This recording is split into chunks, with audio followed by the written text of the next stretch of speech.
Amém? Mateus capítulo 6, versículo 6 diz assim: Tu, quando orares, entra no teu quarto e, fechando a tua porta,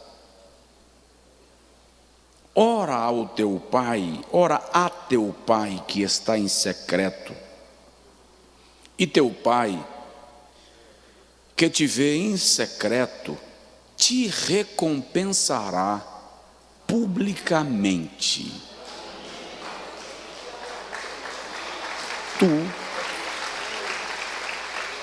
Não projetaram aí a versão que eu estou usando, que é a corrigida fiel. Mas tu, quando orares, entra no teu aposento e, fechando a tua porta, ora a teu pai que está em secreto, e teu pai que te vê em secreto te recompensará publicamente. Diz amém. Senta um pouquinho, por favor. Eu estou falando um pouco com os irmãos sobre oração, intimidade com Deus. Gosto sempre de lembrar que o relacionamento de amizade não acontece da noite para o dia. Toda relação de amizade resulta de uma construção, de investimento de tempo. Você não convida para ir na sua casa alguém que você conheceu hoje, na feirinha. A sua casa é o seu ambiente de vivência. Você leva na sua casa, no mínimo, alguém que você conhece de fato. Seu quarto, já falei disso aqui, o seu quarto é o lugar da sua intimidade. Você não leva ninguém no seu quarto. Se uma pessoa tiver acesso ao seu quarto, é uma pessoa que goza da mais íntima confiança sua. Porque o quarto é o lugar onde a gente se revela. Já disse aqui, é o lugar onde você tira os cílios artificiais. É o lugar onde você tira a peruca, a cinta, para mostrar que a esbelteza é apertada. Quarto é o lugar onde você tira a dentadura e coloca no copo. É o lugar da sua intimidade. Nós não podemos achar que relacionamento com Deus é algo que acontece de maneira casual. Requer investimento de tempo, requer disposição de estar na sua presença, de buscar a sua face, seja pela oração, seja pela leitura da Bíblia, da palavra de Deus para ouvi-lo, seja pela vida de piedade, para que Ele caminhe conosco. Eu disse aos irmãos na terça-feira passada que esta oração de Jesus, ou esse momento que Jesus ensina para os discípulos, a oração dominical. E deixa eu destacar, abrindo um parêntese, a palavra dominical está falando de domínio, senhorio, portanto a oração do Senhor, a oração do reino. Por isso que uma certa feita alguém me disse que a escola bíblica dominical tem que ser domingo, porque ela é dominical. Nada a ver, não está relacionada ao dia da semana, está relacionada ao senhorio, escola bíblica do Senhor. Só para dar um flash aí, tá? Mas Jesus termina de orar, e ele ora assim: Pai nosso, Abba, Pai, que está nos céus, Os discípulos estavam acostumados a orar, eles eram judeus, eles iam para a sinagoga, eles foram instruídos desde a infância numa vida de oração. Mas eles chegam para Jesus e dizem: ensina-nos a orar. Na verdade, o que os discípulos estão pedindo ao Senhor é: ensina-nos a orar assim, com esta proximidade, com esta intimidade com o Pai. O judeu nos dias de Jesus sequer pronunciava o nome de Deus, pelo medo de blasfemar, de profanar este nome santo. De repente chega alguém num cenário que ninguém sequer pronuncia o nome de Deus e o chama de Pai. É a relação mais íntima que o homem pode ter, o homem, a mulher pode ter com Deus. Quando eles pedem a Jesus: ensina-nos a orar, Jesus diz: vocês vão orar assim. E quando orares, entra no teu quarto e fecha a tua porta e ora ao teu Pai em secreto. Nós somos muito dados às orações públicas. Nós somos muito dados às orações de movimento, de multidão. Convoca um grupo para orar, seja no monte, seja na praça. Nós somos muito dados a isto. Mas eu e você precisamos entender que todos nós precisamos de um momento reservado para estarmos diante do Senhor, no intuito de investir em nossa relação íntima com Ele. Na semana passada eu disse aos irmãos aqui que Jesus se recolhia para orar em secreto em diversas ocasiões. Por exemplo, ele orava em secreto depois de grandes obras, depois de grandes milagres, ele se recolhia para orar. Diferente de nós, que depois de grandes feitos, queremos a festa, o churrasco. Jesus era discreto, terminou de multiplicar pães e peixes, e em vez de ir a Jerusalém para ser aclamado rei, ele vai para o deserto, a fim de orar. Quando lhe chamam para ser rei, lhe convidam para assumir o trono em Jerusalém e reinar sobre Israel, a Bíblia diz que ele saiu do meio da multidão e foi para um lugar deserto, e ali orava. A oração em secreto é a oração que te leva a um rasgar de alma.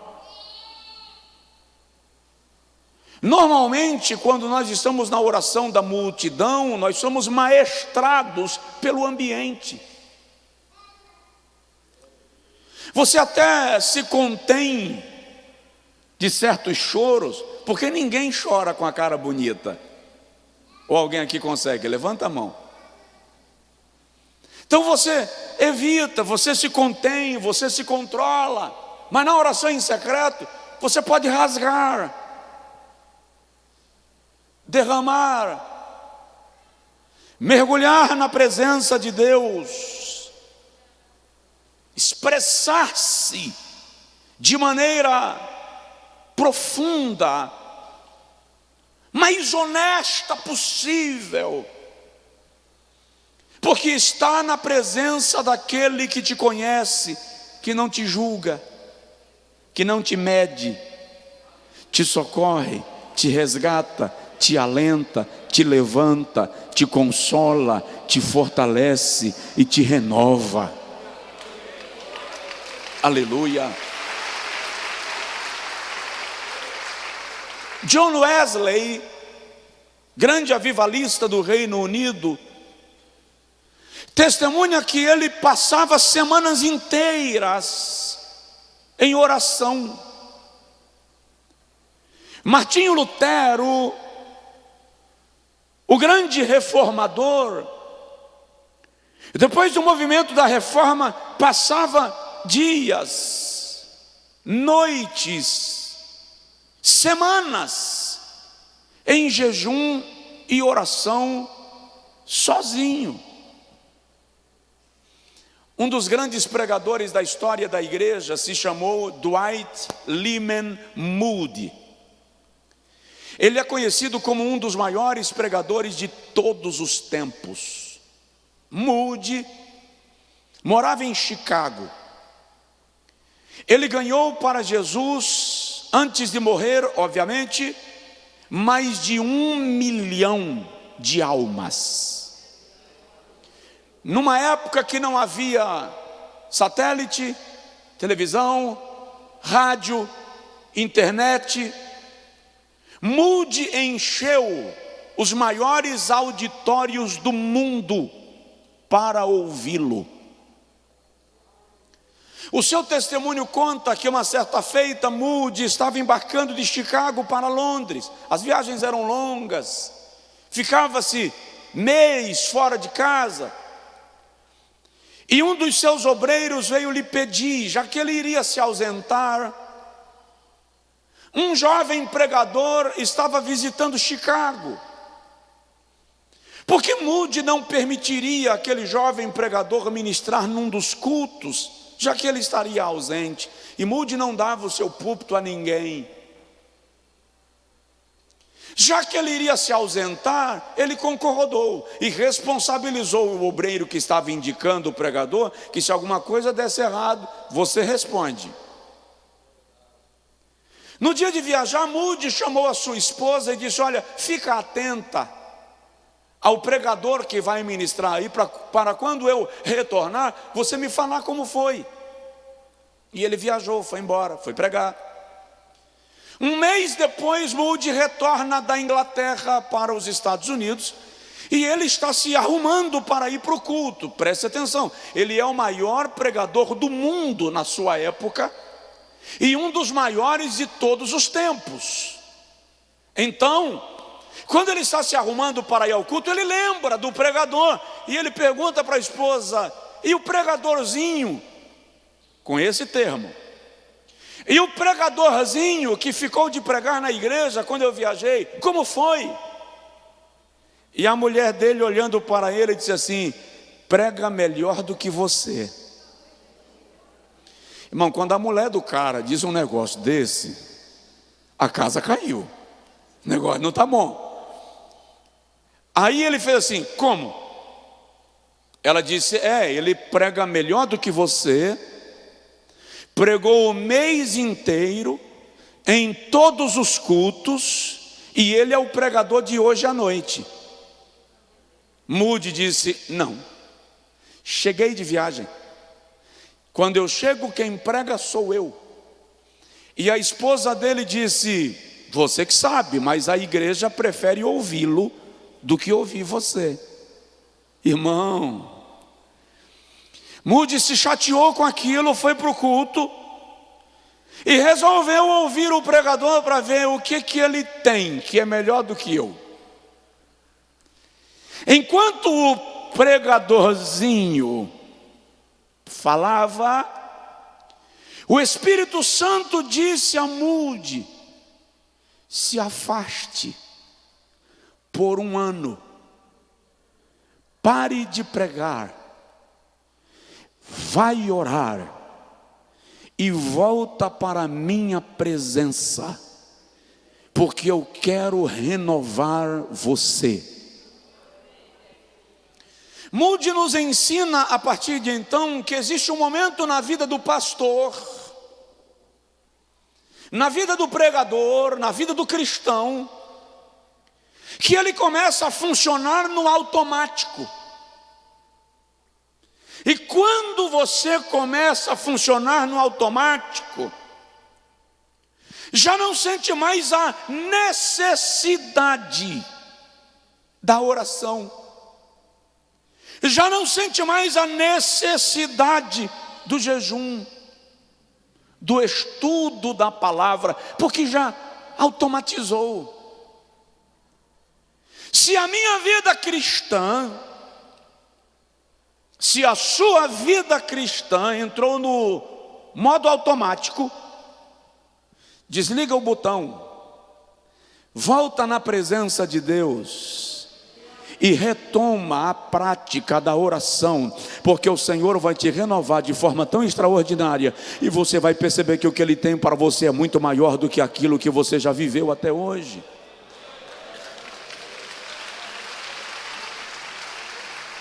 Eu disse aos irmãos, semana passada, que a oração em secreto gera arrependimento. Não vou tratar mais disso, a mensagem está disponível.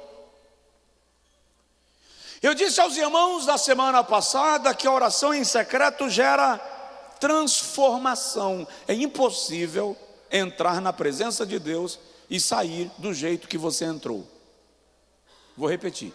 É impossível entrar na presença de Deus e sair do jeito que você entrou. Se você está entrando na presença de Deus e saindo do mesmo jeito, acredite, você não está entrando na presença de Deus. A sua santidade nos confronta, a sua grandeza nos humilha, a sua infinitude revela a nossa humanidade, a sua glória revela a nossa corruptibilidade. Então a oração em secreto gera transformação. Terceiro lugar, vamos dar sequência. A oração em secreto gera paz em Deus. Paz em Deus. O que é paz? No ambiente espiritual, paz não é necessariamente ausência de guerra. No ambiente espiritual, paz não é ausência de conflito. Estar em paz não significa não sofrer ataque. Estar em paz significa descansar, apesar do conflito. Descansar apesar da batalha. É a incrível capacidade. Olha para cá, deixa o alarme. É porque como eu dizia assim, como você não está dando glória a Deus, o carro resolveu disparar. Mas é ser muito. Paz é a incrível capacidade de ver o mundo em turbulência e conseguir manter-se equilibrado em tempo de adversidade. Somente a oração é capaz de produzir em teu espírito. Já é outro carro, tá? Olha lá, que senão eu vou pensar que eu estou certo. Começou ali e depois foi para cá. Se disparar o terceiro,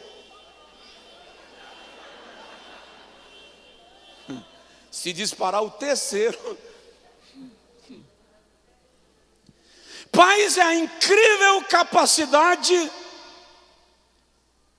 de dormir sabendo que vai morrer amanhã, como Pedro em Atos 12.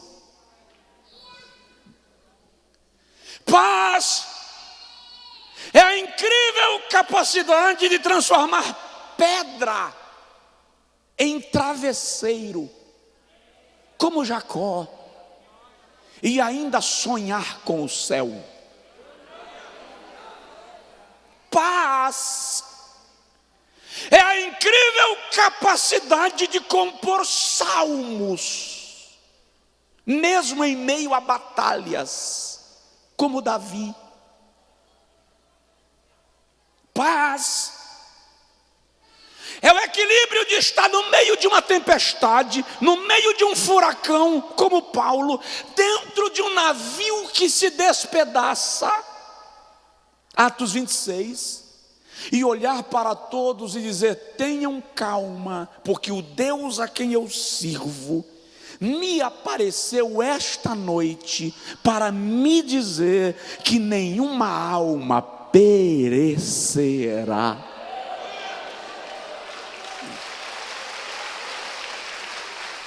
Oh, aleluia! Segundo livro de Samuel, capítulo 12, quando o filho de Davi com Batseba adoece, o primeiro menino, porque o segundo é Salomão.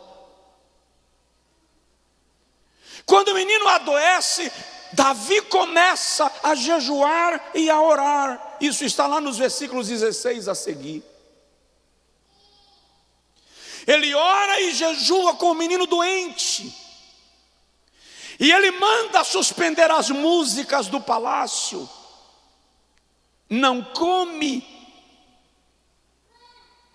De repente Davi percebe um burburinho entre os seus servos. O menino morreu e os servos de Davi não queriam falar-lhe, porque eles entendiam, se com a criança doente, ele não estava nem comendo, nem bebendo, suspendeu as músicas do palácio, quanto mais agora se souber que o menino morreu, ele vai entrar em depressão.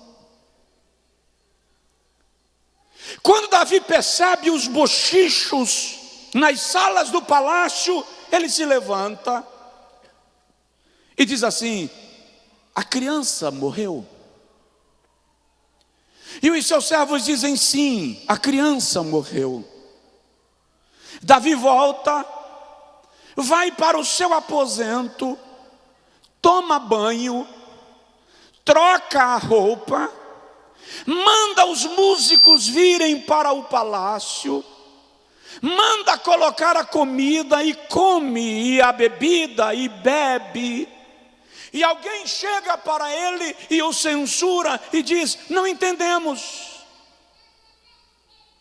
Quando o menino estava vivo, tu não comias nem bebias. Agora que o menino morre, tu comes e bebes. Agora seria a hora do teu luto. Davi diz: quando ele vivia, eu tinha esperança de que o Senhor o curaria. Por isso orava e jejuava eu. Mas agora que ele já foi, eu irei para ele, mas ele não virá para mim. É um nível de paz que só dá para compreender quem esteve na presença de Deus. O que Davi está dizendo é: enquanto estava enfermo, eu tinha esperança, e eu estava orando e jejuando pela sua vida. Mas agora que Deus, em sua soberania, decidiu tomá-lo para si, eu já não posso brigar por ele, porque eu tenho consciência que com ele irei. Mas para mim ele não virá. Então não adianta agora o desespero, a histeria. É a hora de me levantar e caminhar e me preparar para o dia que também irei. Essa paz você só sente quando você está na presença de Deus. Um jovem me procurou um dia depois de um culto para falar da sua mãe internada com câncer em estado terminal. E ele disse que quando chegou no hospital e ela estava na maca e foi sendo encaminhada pelo corredor, ele segurou na mão dela e disse: minha mãe, eu vou falar como Jó. Ela olhou para ele e disse: diga, filho. E ele disse: maldito seja este dia. Ele disse que a mãe dele lhe apertou a mão e disse: meu filho, eu também vou falar como Jó. E ele olhando para ela disse: fala, mãe. E ela disse: eu sei que o meu Redentor vive, e um dia ele se levantará sobre a terra. Como anda a sua paz?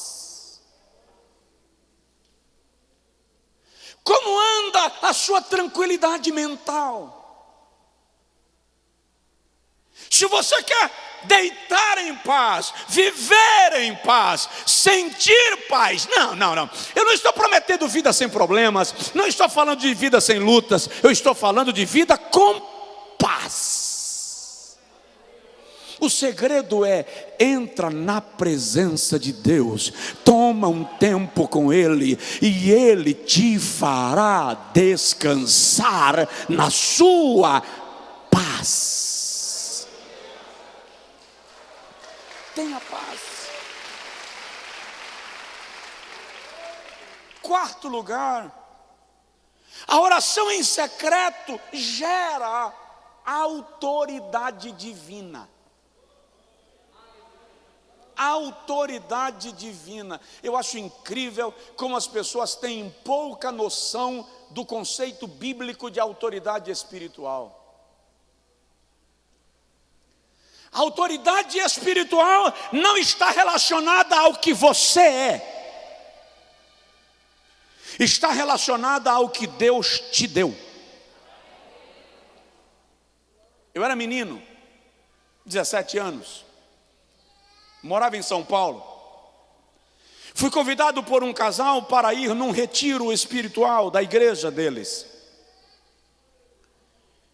Eu acho que eu não pregava ainda, e se pregava era assim, bem no início.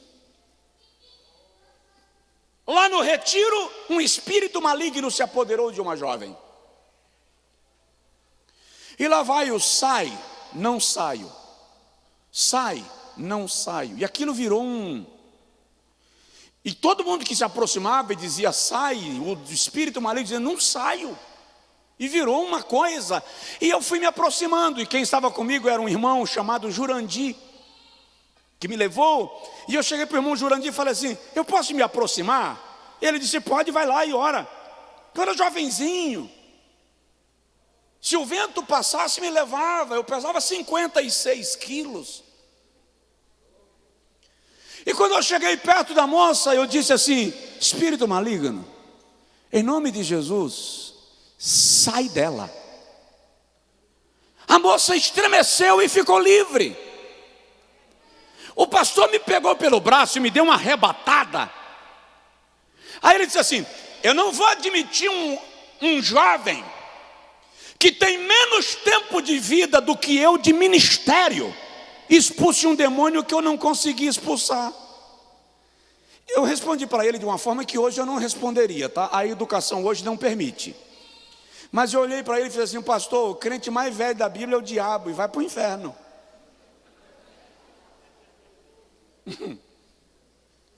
Autoridade espiritual não está relacionado ao título, à credencial. Está relacionado a algo que é uma concessão de Deus para quem busca a sua face, para quem busca a sua presença. Eu vejo as pessoas querendo classificar quem tem autoridade ou não espiritual. Gente, pelo amor de Deus, Lucas capítulo 10, versículo de número 19. Eu vos dei autoridade, eu vos dei autoridade, eu vos dei autoridade. A quem? A igreja.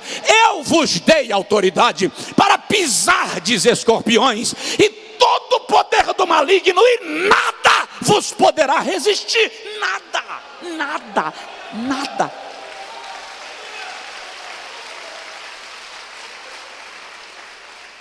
Use a autoridade que Deus lhe deu.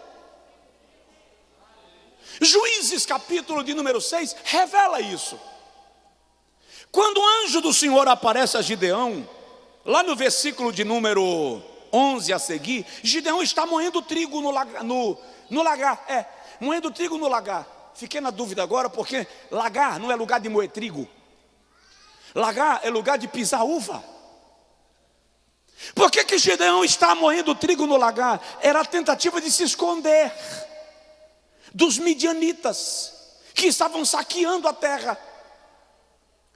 Enquanto ele está moendo trigo, o anjo aparece e diz assim: varão valoroso, não já te mandei eu? Preste atenção. Não já te mandei eu Não te mandei ir contra os midianitas? Esforça-te. Presta atenção, essa não é a primeira vez que o Senhor manda Gideão ir, o Senhor já tinha mandado. Aí Gideão diz assim: mas eu não já disse que eu não posso? Por que não pode? Porque eu sou o filho mais novo da casa do meu pai. No contexto judaico, o filho mais novo não poderia fazer nada se não fosse comandado pelo mais velho.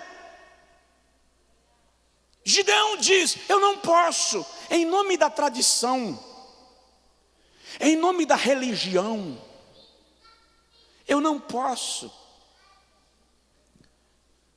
Eu estou orando, deixa eu abrir um parêntese. Na verdade eu estou parindo.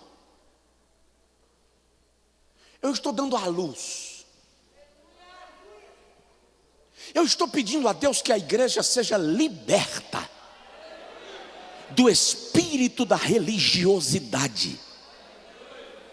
Porque a religiosidade estraga a nossa relação com Deus. Ela limita as coisas, coloca regras humanas para aquilo que é divino. Fica tentando maestrar humanamente o que é espiritual. Eu estou pedindo a Deus que a nossa mentalidade seja liberta disto. Porque quanta gente que recebeu de Deus o dom, o talento, a unção, a graça, e não faz, porque eu sou o filho mais novo da casa do meu pai. Jeová está dizendo: olha para cá, esquece a credencial, esquece o título, esquece a posição, esquece o tempo de crente. Se entrega que eu te uso, se entrega que eu derramo.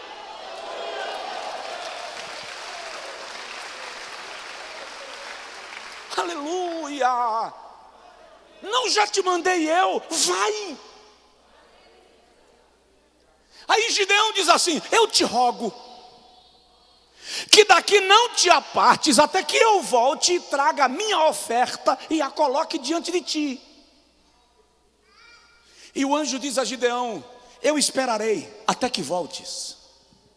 E quando Gideão chegou, o anjo disse: coloca a carne sobre a pedra. E ele colocou a carne sobre a pedra. E o anjo disse: derrama o caldo sobre a carne. E Gideão derramou o caldo sobre a carne. E o anjo pegou o cajado e tocou e queimou, e a fumaça subiu à presença de Deus. E a Bíblia diz que o anjo desapareceu na fumaça. É o sinal de que o sacrifício foi aceito, de que o sacrifício foi recebido. Eu estou declarando nesta noite, na autoridade do nome de Jesus e pelo poder da palavra, você tem autoridade em Deus para fazer a obra que Ele determinou e colocou em tuas mãos fazer. Faça! Faça!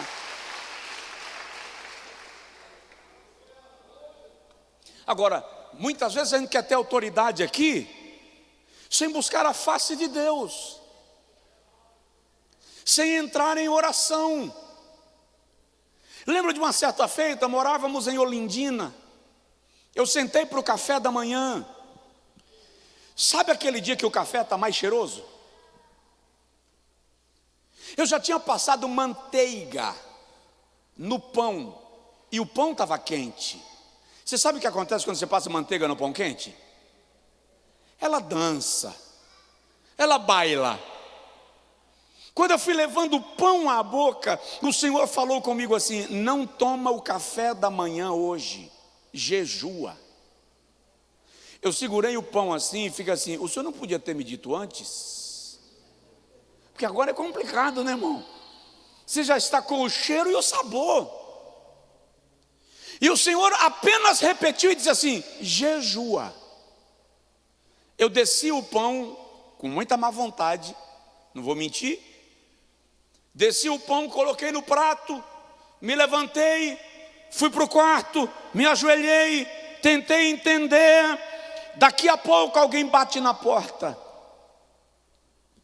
Quando a porta abriu, eu ouvi, quando o irmão falou assim: cadê o pastor Josué? Eu estava em oração ouvindo, ele disse: pede para ele vir rápido. Eu fui orar por uma moça na rodoviária e ela ficou possessa. Já rasgou 2 camisas minhas e disse que vai rasgar a terceira. E eu vim chamar o pastor. Aí eu entendi. Quando eu entendi, eu disse: Senhor, muito obrigado, porque há uma casta de demônio que só se expulsa com jejum e oração, e o Senhor me preveniu para estar lá na condição de fazer alguma coisa no teu nome. Então, oração em secreto gera autoridade. Levanta assim a mão comigo, por favor, e diga comigo: Senhor, gera autoridade na minha vida para fazer a tua obra.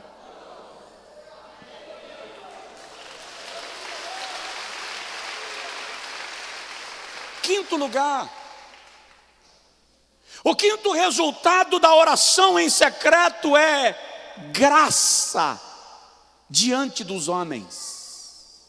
Diga comigo: graça diante dos homens. Você vai para uma reunião importante? Fica um tempo de oração primeiro. Você tem uma negociação importante para fazer? Toma um tempo com Deus primeiro. Tem uma demanda para resolver que você não encontra o caminho?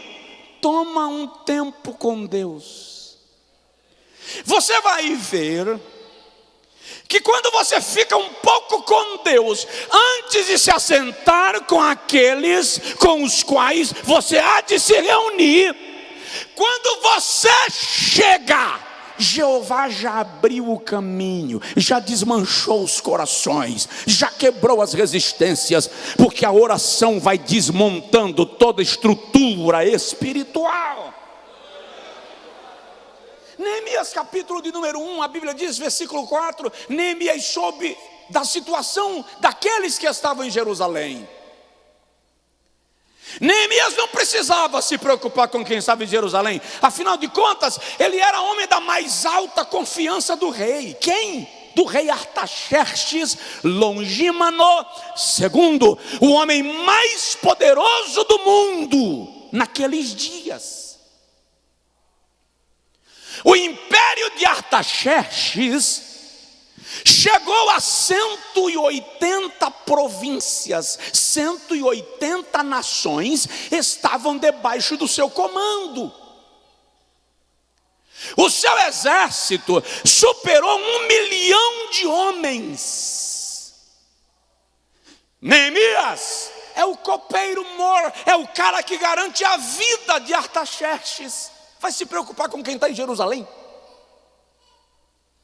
Aí ele pergunta: como estão os que ficaram em Jerusalém? E o seu primo, Anani, diz assim: não estão bem, estão em opróbrio.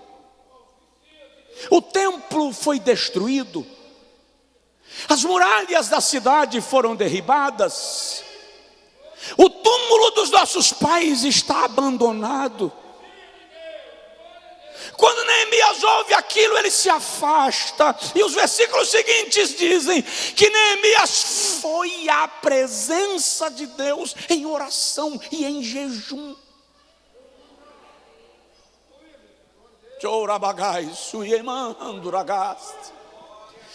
4 meses de oração e jejum por Jerusalém. No capítulo 2, quando Neemias aparece diante do rei, o rei olha para Neemias e diz: por que está o teu semblante abatido? Abatido ali não é triste, é desfigurado. Depois de 4 meses de jejum e de oração, sem dúvida, emagreceu, semblante caiu. E o rei pergunta: por que teu semblante está abatido? Como se dissesse: você está doente. E o rei olha para Neemias e diz: pede-me o que quiseres. Mas quem disse que Neemias queria alguma coisa? Para o rei dizer: pede o que você quiser. Por que o rei faz esse pedido? Porque a oração é a chave que vai abrindo as portas. Você vai se aproximando e elas vão se abrindo, elas vão acontecendo. E Neemias diz: como posso eu estar alegre se a cidade dos meus pais está em abandono? O rei olha para Neemias e diz: dize-me o que tu queres que seja feito e eu te farei. Não é assim simples, irmão. Jerusalém foi destruída por invasão. Os reis não queriam reconstruir essas cidades, queriam exterminá-las. Mas o rei olha para Neemias e diz: pede o que você quiser e eu te dou. Como? Oração. Oração.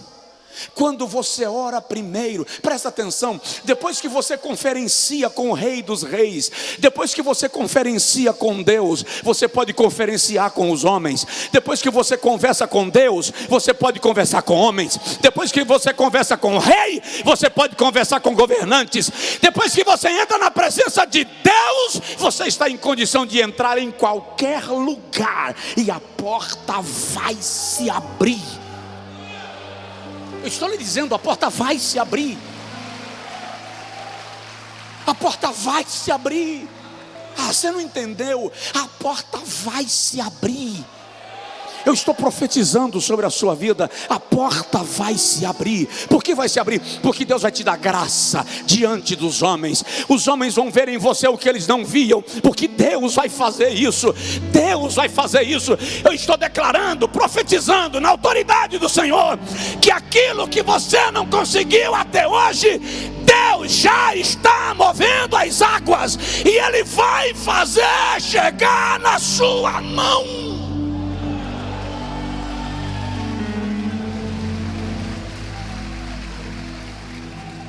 Toma um dia de oração, separa um dia,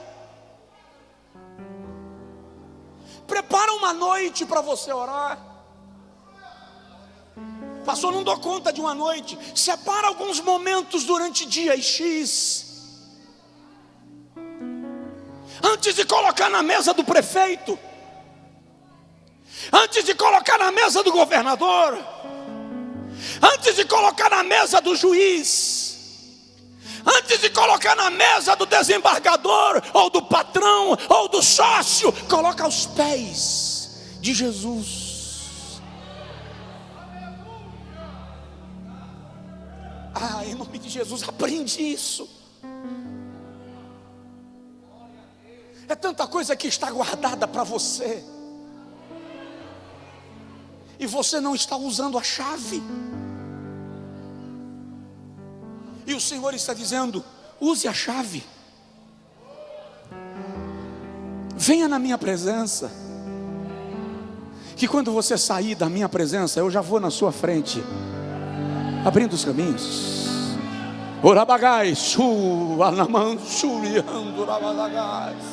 Haverá graça. Coloca a mão assim sobre a sua cabeça e diga comigo: Senhor, me dá graça diante dos homens.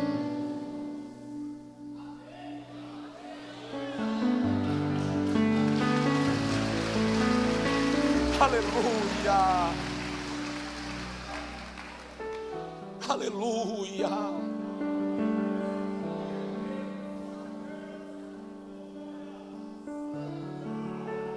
Vou falar mais uma coisa e a gente encerra, e deixa para continuar a semana que vem.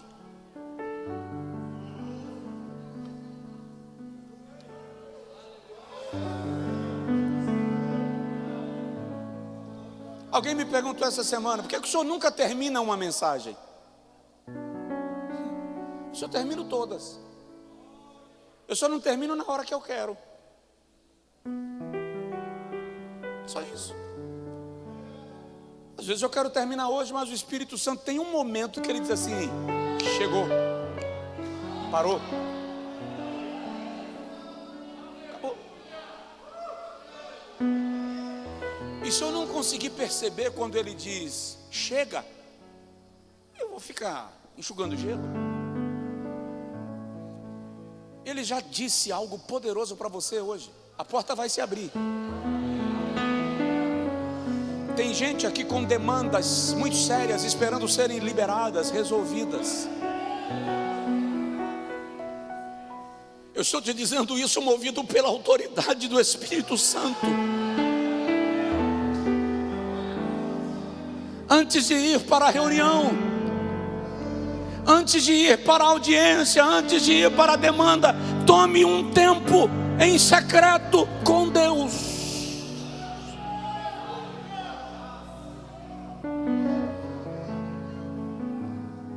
E entenda uma coisa sobre oração, e futuramente a gente fala sobre isso, mas entenda uma coisa sobre oração. Quando Deus quer que você pare de orar acerca de um assunto, você sabe. Enquanto o Espírito estiver te impulsionando a orar sobre aquela questão, é porque Deus ainda quer você em posição de oração por aquilo. Quando chegar o momento que Deus diga assim: já tomei a causa, não precisa falar mais nisso, o seu coração mesmo fecha, não sente mais o impulso para orar acerca daquilo. Agora o que vem é gratidão, louvor, celebração. E quando isso acontece, é porque Jeová está dizendo: pode descansar, porque eu já peguei a causa e agora é comigo.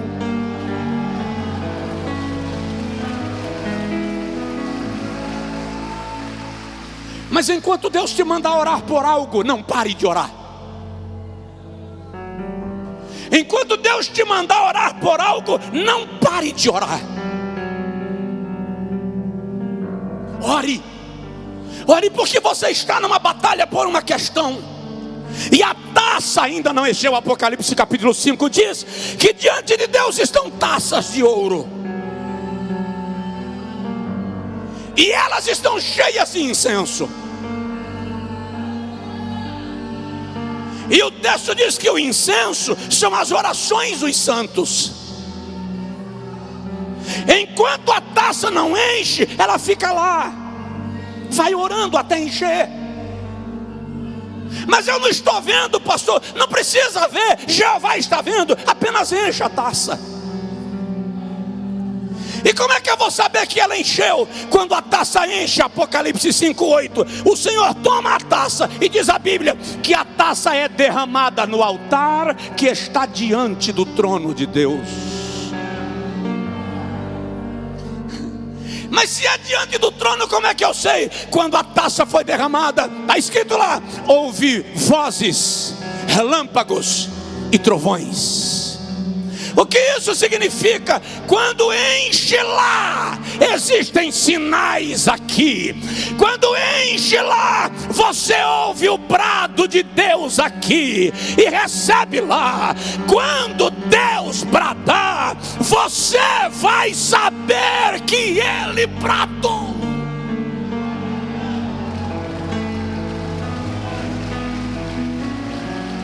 Aleluia, vai acontecer. Levanta assim a mão comigo. Levanta assim a mão comigo e receba a palavra do Senhor. Vai acontecer.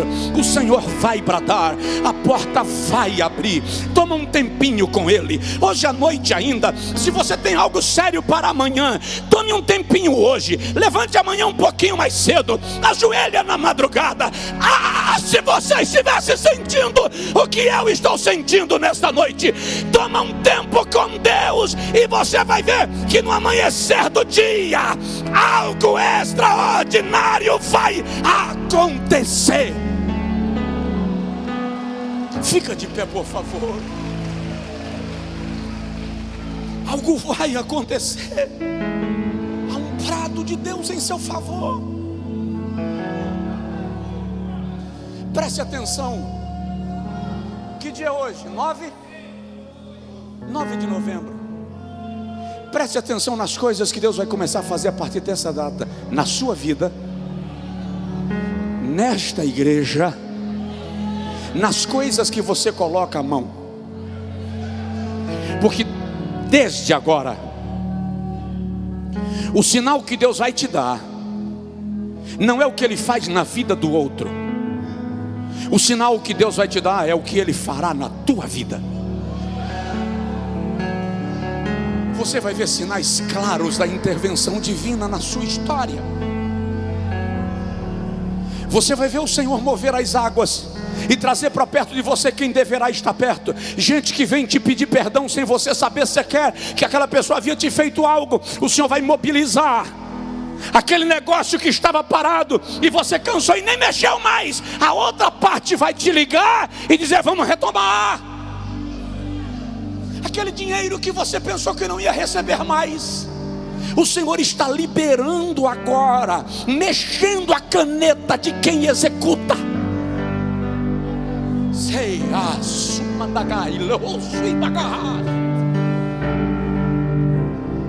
Se Ele vai mexer com o secretário, se Ele vai mexer com o juiz, se Ele vai mexer com o desembargador, não é problema nem meu nem seu. O fato é que Ele vai mexer. Eu estou lhe dizendo que lá no fundo das águas, Jeová está fazendo as águas entrarem em movimento. Mas eu não estou vendo nada, pastor. Não se preocupe em ver, apenas espere. Ele está movendo as águas lá no fundo. Eu disse aqui semana passada, quando Moisés feriu as águas, ele feriu aqui, mas o mar não abriu daqui para lá, o mar abriu de lá para cá. Ninguém viu nada, mas o mar estava se abrindo. E eu declaro na autoridade de Jesus, eu declaro debaixo do poder da palavra, eu declaro debaixo da autoridade profética, que Deus está movendo as águas no lugar que você não está vendo. E quando você vê, é porque o milagre já está despontando na superfície. Profetizo em nome de Jesus: vai acontecer, vai acontecer, vai acontecer. Se você quiser orar por alguém, ore. Se o Espírito te mandar profetizar sobre alguém, profetize. Vai acontecer, porque o Senhor está dizendo: entra no teu quarto. Olha lá, entra no teu quarto, fecha a tua porta, ora o teu Pai em secreto, e Ele que te vê em secreto te recompensará publicamente. Publicamente, recebe, não será em secreto, não será segredo, a recompensa vem publicamente.